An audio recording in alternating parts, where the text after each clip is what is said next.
Majority of aspirants exam इसलिए क्लियर नहीं कर पाते हैं क्योंकि उनसे ढंग से रिवीजन नहीं हो पाता है।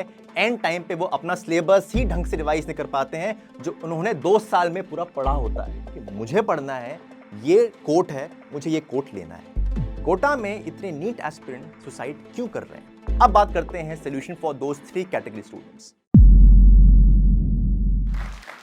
Hello everyone, my name is Sachin Kumar, co-founder of Rancho Revision, a company based on flashcard for NEET and JEE entrance.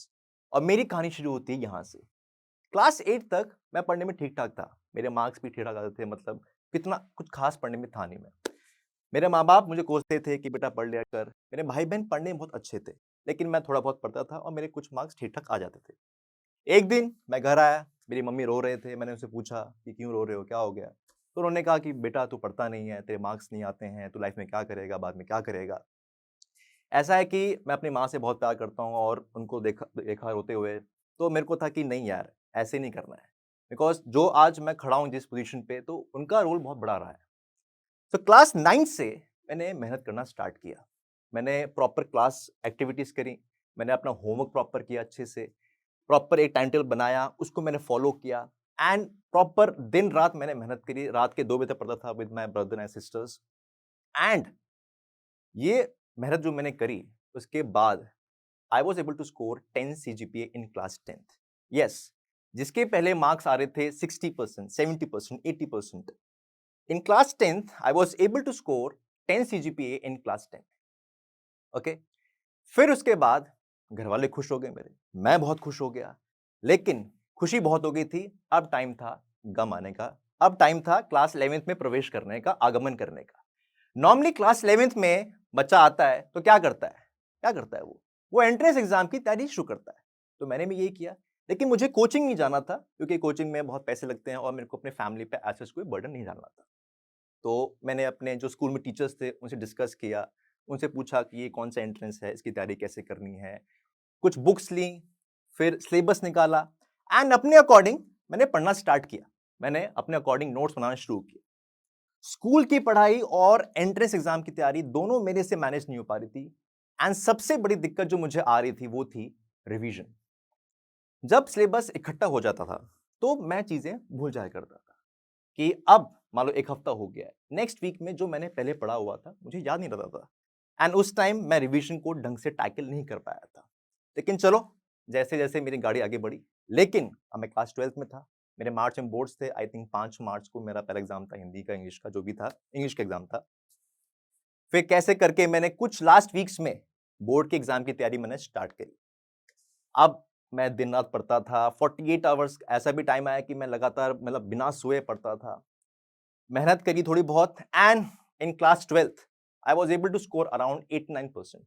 ठीक थे, लेकिन दिक्कत ये नहीं थी। दिक्कत ये थी कि मैं अपना एंट्रेंस एग्ज़ाम क्लियर नहीं कर पाया। बहुत दुःख हुआ, बहुत दुःख हुआ। काफ़ी टाइम मैं अपने रूम में अकेले बैठा रहता था, लोगों से बात नहीं करता था and for some time I was depressed. ये मैं सोच रहा था कि मैं ड्रॉप लूँ या ना लूँ। मैंने डिस्कस किया घरवालों के साथ कि ड्रॉप लेना चाहिए कि नहीं लेना चाहिए। In the family which is middle class basically, बहुत इम्पोर्टेंट होता है पढ़ाई। अब उन्होंने बोला कि ठीक है बेटा ड्रॉप ले ले। मैंने ड्रॉप लिया।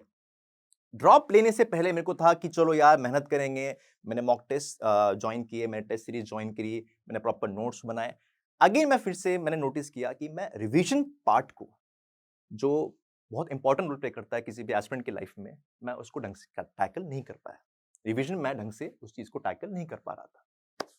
स्टिल ड्रॉप ईयर में जो आपने शायद नोटिस किया होगा, जो आपने फेस किया होगा कि कुछ टाइम ऐसा आता है वहाँ जहाँ पर आप डिप्रेस फ़ील करते हो, you feel anxious, you feel tensed कि यार मेरा एग्ज़ाम अगर क्लियर नहीं हुआ तो क्या करूँगा? एग्ज़ाम क्लियर होगा कि नहीं होगा? और ऐसे मोमेंट्स बहुत आए उस 1 साल में कि जहाँ पर मेरी तैयारी बहुत डाउन चली जाती थी एंड आई वाज़ डिप्रेस्ड, मैं अकेले बैठा रहता था। जैसे-तैसे करके I was preparing my self and again मेरा एग्ज़ाम क्लियर नहीं हुआ। अब इस टाइम पे क्या हुआ, जब मेरा एग्ज़ाम क्लियर नहीं हुआ, तो मेरे घरवालों ने बोल दिया कि बेटा ऐसा है, अब ड्रॉप लेने की ज़रूरत नहीं है। ठीक है, उनकी तरफ से पॉइंट बिल्कुल वैलिड था। उन्होंने कहा कि बेटा कोई ऑप्शन, कोई और कोर्स जॉइन करो। तो मैंने कोई और कोर्स जॉइन किया और साथ में उन्होंने ये बोला था कि कोई आप सरकारी एग्ज़ाम की तैयारी करो।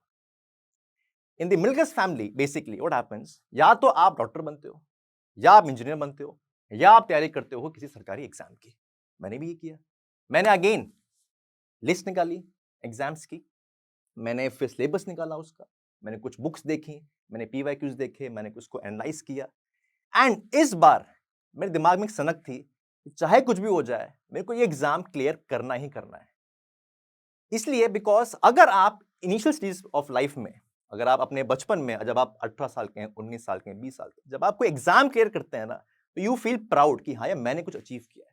उस टाइम मेरे को ये एक फीलिंग थी कि I can do it and मुझे ये करना है। तो मैंने इस हिसाब से एक बनाया अपना माइंडसेट और मैंने अपनी तैयारी शुरू की। एक अच्छा और काम मैंने किया, that was part time teaching, जो मुझे नहीं पता था कि बाद में चल के वो मेरे करियर को शेप करेगा।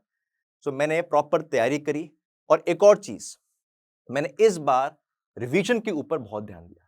मैंने 2 टाइम स्लॉट बनाए, रात में सोने से पहले एंड सुबह उठने के बाद। ये 2 स्लॉट्स में मेरे को पक्का था कि मुझे अपना सिलेबस रिवाइज करना है।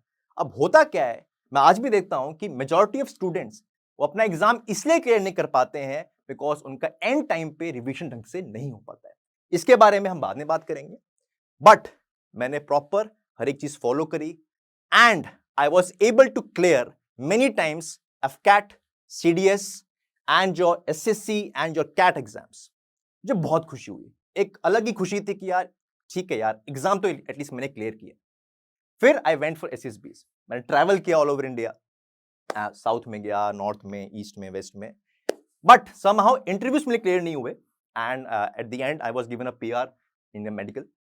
But travelling to India and gaining knowledge, entrance की तैयारी, इंटरव्यूज की तैयारी, it give me immense confidence.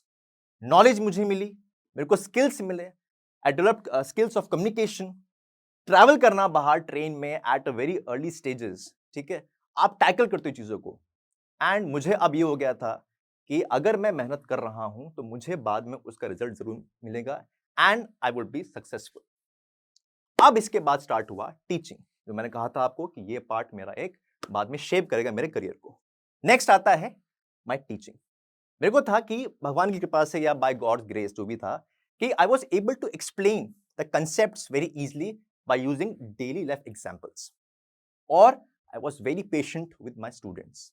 एक और चीज थी रिवीजन।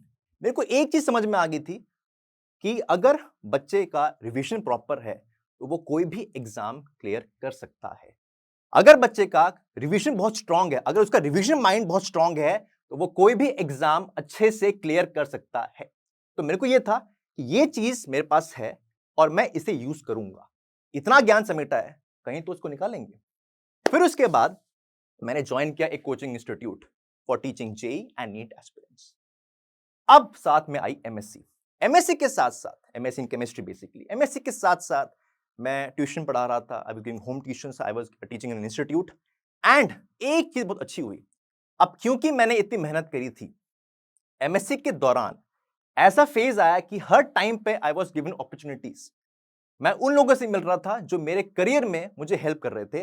एंड इसी दौरान I met the nicest person, Sahib Singh, जो मेरा आज बिजनेस पार्टनर है। अब हम दोनों का माइंडसेट एंड एस्पिरेशन वो वेरी सिमिलर।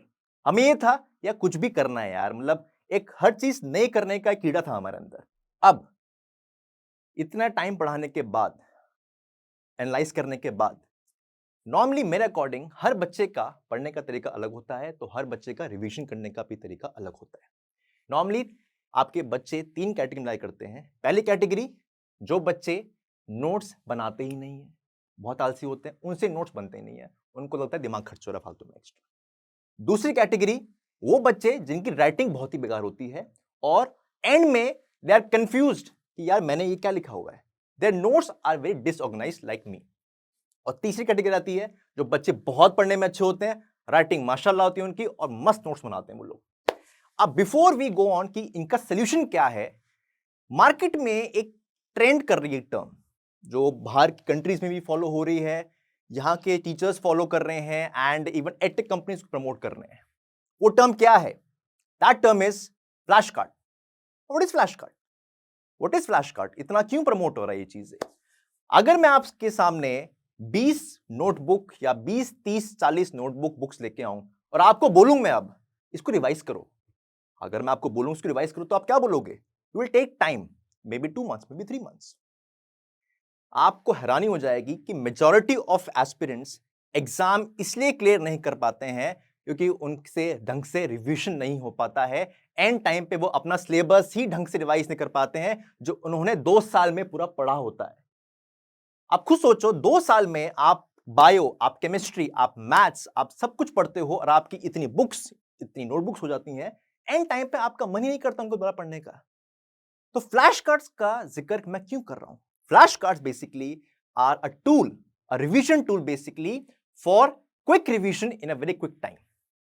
अगर मैं आपको एक चीज दूं पढ़ने के लिए जिसमें आप 1 घंटा ले रहे हो रिवाइज करने के लिए और एक जगह पे आप ले रहे हो 5 मिनट रिवाइज करने के लिए, तो आप क्या चूज करोगे? Obviously you will choose a 5 minute revision. ठीक है? Flash card basically are nothing but a deck of cards which have concise information and वो सिलेबस के अकॉर्डिंग होती है आपके, कि जो भी आपके सिलेबस में जो चीज इंपॉर्टेंट होती है वो सब फ्लैश कार्ड में मेंशन किया जाता है। अच्छा, अब आपने एक चैप्टर उठाया, एक चैप्टर अगर आप पढ़ते हो अपनी नोटबुक से, इट विल टेक 30 मिनट्स और 1 घंटा लगेगा आपको पढ़ने के लिए।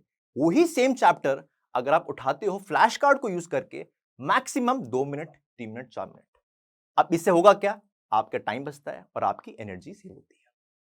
फ्लैश कार्ड्स के बेनिफिट्स क्या हैं एज सच? पहली चीज, active learning and repetition which creates memory. जब आप एग्जाम में बैठने जाते हैं और आप बोलते हो कि मैंने सब पढ़ा था लेकिन अब मैं एंड टाइम पे चीजें भूल गया हूं, जो क्वेश्चन में जो फॉर्मूला यूज होने वाला था मेरे को याद ही नहीं है। सो अल्टीमेटली जब आप फ्लैश कार्ड को बार बार यूज करते हो तो उस टाइम पे एक्टिव रिकॉलिंग बहुत अच्छी होती है आपकी। आप चीजों को, जो फॉर्मूला उस क्वेश्चन में यूज होने वाला है, आपको उसी टाइम क्लिक करता है एंड आप उसको सॉल्व कर पाते हो। Visual stimulus, flash card has content with images, जिससे आपकी अंडरस्टैंडिंग ऑफ द कंसेप्ट और बेटर होती है। तीसरी चीज, फ्लैश कार्ड में जो कंसेप्ट बहुत कॉम्प्लेक्स होते हैं, जो ट्रिकी होते हैं, फ्लैश कार्ड्स के अंदर उसको बहुत कंसाइज और सिंपल वे में लिखा होता है। और एंड में जब भी आप कोई मॉक टेस्ट देने जा रहे हैं, जैसे आपका मॉक टेस्ट अभी 1 घंटे बाद, 2 घंटे बाद है, तो आप अपनी कोई बुक नहीं उठाओगे, आप अपनी कॉपी नहीं उठाओगे, आप सिर्फ उठाओ फ्लैश कार्ड। मैक्सिमम 10 मिनट में, 15 मिनट में वो पूरा सिलेबस आपने रिवाइज किया, आप चिल होके अपना एग्जाम देने गए and you score good marks. अब बात करते हैं solution for those 3 category students. पहली कैटेगरी थी जिन बच्चों से नोट्स ही नहीं बनते हैं। आपने कुछ नहीं करना है, आप किसी भी इंस्टीट्यूट के या कहीं से भी आप उठाओ module having the notes already, आप सिर्फ उसको पढ़ो क्योंकि आपके पास टाइम नहीं है। पहली बात, आपसे नोट्स बन नहीं रहे हैं, ठीक है? तो आप सिर्फ उन्हीं नोट्स को जो सिलेबस के अकॉर्डिंग हो और हाई क्वालिटी नोट्स होने चाहिए, आप सिर्फ उसको पढ़ रहे हो। साथ में रिवाइज करने के लिए आप यूज कर रहे हैं फ्लैश कार्ड्स, कि आपने एक बार नोट्स पढ़ लिए, आपका काम हो गया। दूसरे केस में आप जब भी आपको रिवाइज करना है, कम टाइम में आपने फ्लैश कार्ड को यूज किया। दूसरी कैटेगरी बच्चे हैं जिनकी राइटिंग बहुत गंदी होती है, नोट्स उन्होंने बनाए होते हैं अच्छे से, बट एंड में क्या होता है, because their notes are disorganised, वो देखते हैं कि ये पार्ट सही है, ये पार्ट गलत है कि नहीं है, दे आर कंफ्यूज्ड। आप सिर्फ फ्लैश कार्ड ही यूज कीजिए जस्ट फॉर द पर्पस कि आपने जो लिखा हुआ है वो उससे मैच हो जाए और आपकी रिवीजन जल्दी हो जाए। That's it. आपको सिर्फ फ्लैश कार्ड यूज करना है और आपने कुछ भी यूज नहीं करना।